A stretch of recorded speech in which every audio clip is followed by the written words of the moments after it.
उस क्षण को स्थिर नहीं कर पाते। जैसे गोबर का गुबरी लाख गोबर में राजी होता है, आप उसको किसी भी सुंदर पुष्प पे ले जाके बिठा देना, वहां उसको रस नहीं आएगा। वो घूमेगा फिरेगा, फिर से गोबर में जाएगा, गोबर में जाएगा, गोबर की गोली बनाने में और उस गोली को अपने बिल में डालने में ही पूरा जीवन खपा देता है वो। इसी प्रकार से ये मैं मेरे की जो माया है, ये सही पूछी जाए तो एक क्षण में किसी महापुरुष की वाणी रूपी जो बाण होता है, वो एक क्षण में ही इसको नष्ट करने की सामर्थ्य रखता है। मगर क्या करें, हमारी मनोदशा गोड़ीले जैसी है। नष्ट तो हो जाता है, समझ भी आ रहा है कि ये सब करने का अर्थ सब शून्य है।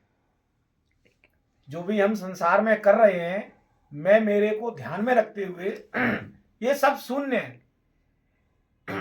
जिन प्रेमियों से प्रेम कर रहे हैं, जिन वस्तुओं के लिए हम लोगों को अनायास परेशान कर रहे हैं, ये सब एक दिन यहीं छूटने वाला है। कोई क्रिया साथ जाने वाली नहीं है। नहीं मानो तो इसका अभ्यास भगवान रोज शाम को आपको निद्रा के समय कराती है।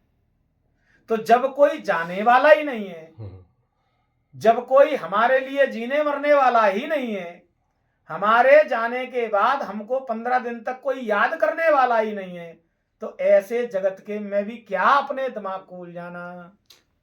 फिर तो सीधा सीधा अपना दिमाग, अपनी बुद्धि, अपना विवेक श्री भगवान के चरणों में लगा देना चाहिए। बस इतना ही तो बदलना है, और करना भी क्या है। लेकिन हम गुबड़ीले की तरह इस माया रूपी गोबर में इतने मस्त हैं कि हमको इसी में आनंद आता है, दिखता ही नहीं है। फिर हमको कुछ और दिखता ही नहीं है। जानते हुए भी तो हम अनजान बन जाते हैं।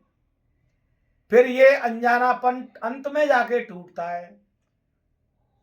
कहा भया जब कृषि सुखानी, जब बारिश का समय था, व्यवस्था थी, तब तो उसमें अपन ने कुछ किया नहीं। अब जब सब निकल गया, उसके बाद में होश आ रहा है कि ये कर लेना चाहिए था, ये कर लेना चाहिए था, तो मिथ्या बन के रह जाती है वो कल्पनाएं। इसलिए समय रहते जीव को जागना चाहिए।